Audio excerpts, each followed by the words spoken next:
welcome Julian, Managing Director of Hold Real Estate. How are you, Julian? How are you doing tonight? Yeah, thank you. Good. So I'm going to let you kick off and talk a little bit about Hold, and then get straight into the opportunities that people have really wanting to hear about in Israel. And let's kick off. Okay, great. Thank you. Thank you very for attending, and for Yair and Andy for joining us. Very, very informative. Sorry if I took too much of your time. No, it was great. It was very, very useful. Just to start off by just giving a bit of the whole story, I think just to give it some context, because as you can hear, I was made Aliyah 7 years ago, and what does a South African who made Aliyah 7 years know about property? But I joined the whole business in 2017. It's actually a second generation business. So my partner, Ari Shapiro, who joined the company in 2010, took it over from his dad. So the business itself has been doing property in Israel for over 30 years. So we've got a very rich history and understanding of property in Israel. Currently, we've got 15 staff members. The business is divided into two. One is the sales and marketing, which I head up. And then Ari Shapiro heads up the development. We've got some really exciting developments across the spectrum here in Israel. And I think really what we do pride ourselves in is the investors who keep coming back, buying second and third properties. We manage over 180 apartments currently in Israel for our investors. And I think what's very good news as well from an investment point of view is of those, we've got one empty apartment now in one building, but the rest we've got 100% occupancy. So that's just a bit about the whole story. Just a bit about property in Israel. I mean, the discussion of this webinar was, 3 months ago, it would have been a very, very different discussion. But post the war, which has been very traumatic for everybody around the world, every Jew around the world's feeling it. But we do expect property in Israel to continue booming. We've had some very good years. It slowed down a little bit prior to the war. But unfortunately, because of what's going on in the world, there's going to be a big demand, we believe. Well, the predictions are a lot more people are making Aliyah. So we're expecting 1 million people over the next 5 years. Just because of that demand and the slowdown in the supply of apartments in Israel, we believe property prices are going to continue going up. I'm going to get to... I guess also, Julian, now there's been a little bit of a delay in with the wartime situation, which will add additional pressure to the demand. I know we spoke in one of our last webinars about already there's the demand outweighs the supply. So when people keep saying, what do you think is going to happen to the property market in Israel? It's pretty obvious. Yes, it is. It's just purely on the supply and demand curve. Our services, and really where we found our niche over the last 30 years, is really getting foreign investors invested in the Israeli residential real estate market. And we've built up an incredible team of people that enable us to do that. And I think one of the roles that we play are really that buffer between the language and the culture. I think Yair alluded to it, is very different. You're buying a property in Hebrew, you're making choices of finishes in shops all around Israel. We provide that buffer. And as Yair was saying, everything that it gets done can be done remotely. So our niche, as I mentioned, is buying in projects as well. And I think just to point out very importantly as well, is that we open up bank accounts, we take out mortgages, but in the developments that we represent, all the money that gets paid to the developer doesn't actually get paid to the developer himself and doesn't get paid to us. It goes into investors' bank accounts that we open for them here in Israel. And from that bank account, it goes into the developer's financing bank, who then issue you with a bank guarantee. So the money that is invested in these projects here in Israel is not at risk, and it's secured by bank guarantee. The services, as I mentioned, we look after the commercials, which include opening up bank accounts, taking out mortgages. Typically, foreigners would qualify for a mortgage of up to 50% of the purchase price. Obviously, affordability tests are done, but of all the mortgages we've taken, No one's ever not got one. So we're able to take out the mortgages remotely up to 50%. So essentially, an investor actually only needs to finance 50% of the purchase price and then take out a mortgage for 50. We oversee, together with the area and the legal representation, we oversee that process to make sure that we coordinate it and work to make sure that it rolls out smoothly. We've also got architects and interior decorators to assist if it's necessary. And I think also very importantly is an engineering team. And what they do is they're doing ongoing inspections of the properties, and very importantly, a pre-delivery inspection to make sure that what was meant to be delivered is delivered. Julian, how do you maybe just explain a little bit around how you select these new developments? Obviously, new developments has become a niche specifically for hold, and many happy clients who have made very nice money off their investments. Talk to us a little bit, that there's people always say these horror stories about developers in Israel and new buildings, and talk to us a little bit about that and our partners. And specifically, we're going to now start to go into a couple of opportunities. Yes. What's the process that goes into that, and what's the process that goes into guiding a client when they are looking for something? All right, great. So as you can see, for those that are not familiar, but we deal with, either we try and find the listed property development companies in Israel, or ones with very good reputations that we've worked with in the past. So we try and keep the pool of developers that we work with small, because we want to make sure that we can deliver a product that we're comfortable to sell to our investors. I think, the first question that needs to be asked is what is the purpose of the purchase? Is it for investment purpose, or is it because people are making Aliyah? I often speak to people, and I had a great discussion with someone recently who said that they're in year 13 of their 5-year plan to be in Israel. So they're just trying to be realistic. If it is just purely investment, let's get you into a property that's affordable to you because you're still living overseas, you've still got a life to live over there. Just take some of that disposable income and let's invest it in property. The areas that we're involved in, it's right across the board, right up from Haifa down to Jerusalem and everywhere in between, where we find the best opportunities. It's often in urban renewal areas, or it's in areas where Anglos like to live, near the beach, near one of the highways. So we're very specific on the investment opportunity, because investing in Israel is about the capital appreciation, not so much on the rental return. But we can get into that another time. So that's really what is it. Is it about lifestyle, or is it about purely investment? Thanks, Nikki, for that question. Just to go back just to one of the other parts of our service is the management. So if it is for lifestyle or investment, if it's purely investment, you're going to want it managed afterwards. So as I mentioned, we manage over 180 apartments.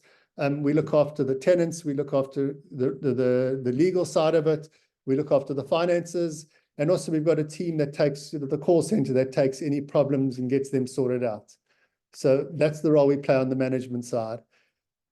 So Nikki, just some of the opportunities, really what I wanted to focus on. I mentioned, some of the areas, and these are just some of the highlights of the projects that we've got at the moment. Yeah. What is happening at the moment in Israel is that we're able to do some really, really smart deals when it comes to terms.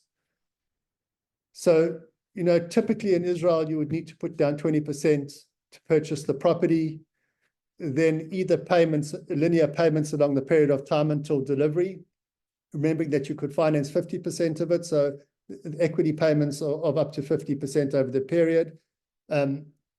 So we've seen now opportunities where some developers now are offering deposits, or 10% only now are required to purchase properties. So there are some great opportunities in terms of the deals that can be done. So here's an example of an area in Jerusalem called Makor Chaim, where there's an Anglo community. We've got a great property there developed by Hadass Capital called Hadass Harmony. Pricing starts from just over 2.1 million shekels. We've converted it into dollars, and we'll circulate this to everyone on the webinar. It's approximately 65,000 shekels per square meter. We've also got one in Hama'alot, which is in Rechavia, a very, very central, a great area of Jerusalem, near Mamilla, near the Shuk, just off King George. And what's quite unique about this particular project is it's going to have swimming pools on the roof, which That is also sounds, very that sounds nice. yeah, going to be amazing. And not many of them in Jerusalem have that. Yeah. We've got some great opportunities in Tel Aviv, also one of the most sought after one of the sought after cities in the world. We've got one in South Tel Aviv in a boutique building in Florentine on the street called Ben Benishti. Really an amazing opportunity. It's very trendy. There's graffiti all over the place, coffee shops, great lifestyle, particularly for young people. And then we've got one in the Old North. Oh, I see that. That's my error. The picture's incorrect there. I'll correct that before we So send it's it. basically in the real Old North of Tel Aviv, 400 meters from the port, in a great street around a park. We've also got in the center of Tel Aviv on Moshe Sharet Street, a great opportunity there. So, we cover the center of Tel Aviv, North and South Tel Aviv. We've also got in South Netanya. South Netanya has become very, very sought after from the Anglo community, some great communities growing in an area called Iramim. We've got a project in Iramim itself, and we've got a project across the road from Iramim in an area called Yamim Atzira. This is very interesting because it's an urban renewal project where they're going to be building 5,000 new units now over the next couple of years. And this is the first project in that urban renewal program. It's interesting, Julian, just to comment on South Netanya, how many people are looking at it as a real viable place to live for Aliyah, because there's so many Anglos there, and a place where they could use as a holiday home if they're not ready to come to live yet to Israel. It's really a great combination of the two. Yeah. It's actually a nice example, Nikki, because as you know, currently the investors that bought in this building, we're going through the process now, finalizing plans. So they're sitting down with the architects, making changes to suit their lifestyle, and there's some great formats of apartments. And good value. Absolutely. Renana, where I live, also, I think the attraction here is that it's great Anglo communities as well. And I think that's what we know when we come from overseas. We're all part of really strong Jewish communities, and Renana's exceptional communities. So we've got in a new area of Renana called Area 101. We've got an Ostrovsky school across the road from probably one of the best schools, if I say, in the country, but it really some excellence that comes out of Ostrovsky school. This is across the road from it. So good opportunities in Renana. We've also got a very, very interesting opportunity up in Haifa, where it's not only is it residential real estate, it's being managed by a company who look after community, who actually look after, who create co-living spaces within the building. So this is really like for people, looking to kind of come in on a very entry level investment. These micro units are really interesting, and we had a webinar about it not so long ago. Just really such a perfect timing for something like this in Haifa, with so many universities over there looking, student accommodation, in demand. Talk to us. We've got a few more minutes, so just talk a little bit more about this project. So I think this is a whole signature project. It's one of our developments. Yes. So what is the opportunity here? So the opportunity is to buy a unit within the project. And what a community, what they do is on every floor, there's going to be something that's community driven. So on the one floor, there's going to be shared office space. On another floor, there's going to be lounges. On another floor, there's going to be an open kitchen. They've dedicated the roof to the residents as well. So, functions up on the roof.